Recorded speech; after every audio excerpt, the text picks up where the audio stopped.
বিগলিত পরম্পরা ধারায় ফুলগুর ন্যায় বয়ে চলেছে এই প্রেমের বার্তা তাদের হৃদয়ে গেছে যারা প্রেমকে চায়, যারা হরিকথাকে জীবাত ভেবেছে। তো সতী হরিকথাতে মনোনিবেশ করতে পারলেন না।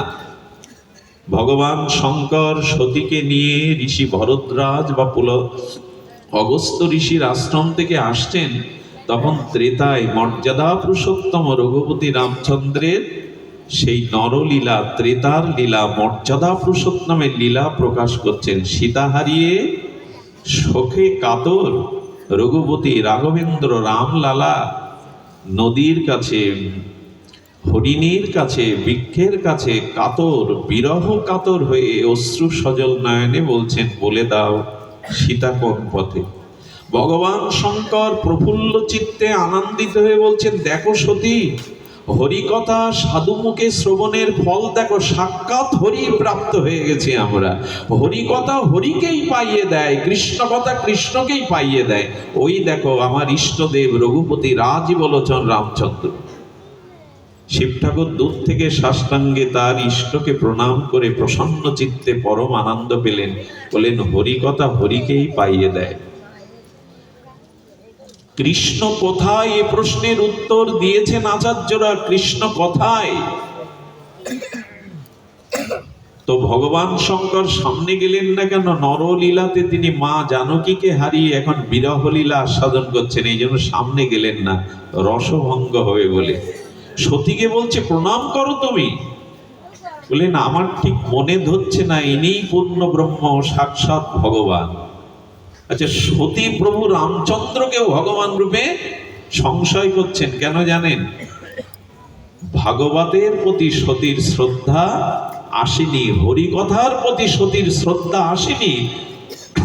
যার হরিকথাতে রতি নাই, রুচি নাই, হরিকথাতে যার আসক্তি নাই, সে যদি আদ্যাসক্তি সতীও হয়, সে ভগবানকে সম্মুখে পেয়েও, আচ্ছা মহাদেব তার পরমপতি, তার আচার্য, তার পরম গুরু, তিনি মেনে নিচ্ছেন ইনি আমার উপাস্য ভগবান, কিন্তু সতী মেনে নিতে পারল না। কেন জানেন? হরি কথাতে তার রুচি হয়। একবার লক্ষ্য করুন তো, হরিকথাতে রুচি না আসার কারণে আর উৎকণ্ঠা ব্যাকুলতা চিত্তে হরিকথা না শোনার কারণে ভগবান তার ইষ্টদেব পরমপতি ভগবান শিব মেনে নিল, অথচ না সন্দেহ হলো। সন্দেহটা কি জানেন? স্ত্রী হারিয়ে যিনি বনে বনে রোদন করেন তিনি ভগবান হন কি করে? বউ হারিয়ে যে যিনি কাঁদেন তিনি ভগবান কি করে হন? শিব ঠাকুর তখন বলছেন, সন্দেহে মরতে হয় তুমি মরো, পরীক্ষা নিতে হয় তুমি নাও। উনি বটবৃক্ষ মানে বিশ্বাস, বিশ্বাসকে আঁকড়ে ধরে উনি নাম করতে লাগলেন।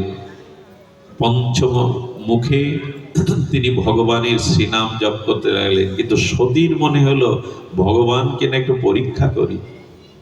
সতী রঘুপতি রামচন্দ্রের সামনে গিয়ে জানকীর রূপ ধরল, সীতার রূপ ধরল, সীতাকেই তো খুঁজছে। দূর থেকে রাম হেসে বলছেন, মা তো, হে জগৎ মাতা, সন্তানকে পরীক্ষা নিতে হয়?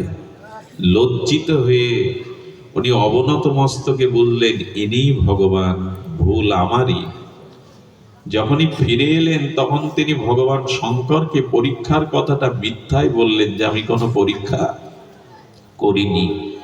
এই দিনই ভগবান শঙ্কর মন থেকে সতীকে ত্যাগ করেছিলেন। এবং দক্ষযজ্ঞে সতীর দেহত্যাগ দক্ষযজ্ঞ কারণ না, কারণ ভগবান শঙ্কর তার অর্ধ নারীশ্বর তত্ত্ব শক্তিকে ওই দিন মন থেকে ত্যাগ করেছিলেন, যে হরিকথার প্রতি, ভাগবতের প্রতি, ভগবানের প্রতি যখন তোমার বিশ্বাস এলো না, তখন এই দেহে তোমার আর ভজন। কত বড় শিক্ষণীয় তত্ত্ব দেখুন। ভগবান শিব মন থেকে সতীকে ত্যাগ করলেন। আরে দক্ষযজ্ঞে সতীর দেহত্যাগটা একটা ভূমিকা মাত্র, মূল কারণ হলো ভগবান শঙ্কর বললেন এই দেহে আর ভজন হবে না। এই জন্য যোগাগ্নিতে আত্মাহুতি দেওয়ার সময় সতী প্রার্থনা করেছিলেন, হে ভগবান, আমি নূতন কোনো দেহ নিয়ে এসে যেন পতিরূপে ভগবান শঙ্করকেই পাই, আর ভগবান শঙ্করের মুখে যেমন আমার হরি কথাতে রুচি হয়, ভগবত কথাতে রুচি হয়। এই জন্য উনি দেহত্যাগ করার পরে হিমালয় মেনকার কন্যা গিরিজা হয়ে পার্বতী হয়ে নূতন দেহ নিয়েছিলেন, এবং এই পার্বতী হয়ে ভগবান শঙ্করকে তপস্যার দ্বারা সন্তুষ্ট করে পতিরূপে বরণ করলেন। তখন কি হলো জানেন? তখন ভগবান শঙ্কর হরি কথা বলেন আর পার্বতী কোলে বসেই শোনেন, বলেন আর দূরে যাব না, আর অবিশ্বাস আনবো না। হরি কথাতে অবিশ্বাস আসাতে দেহ পরিবর্তন করতে হলো। আমরা এই সিদ্ধান্ত এর থেকে নিতে পারি।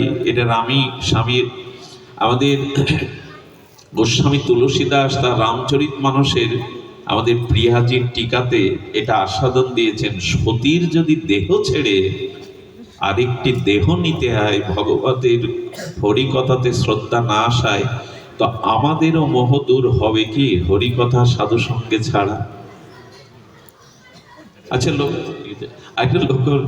লক্ষ্য করুন, ভগবান বিষ্ণু বিলাসমূর্তি বৈকুণ্ঠ অধিপতি বিলাসমূর্তি শ্রীমান নারায়ণ বিষ্ণুর বাহন গরুর।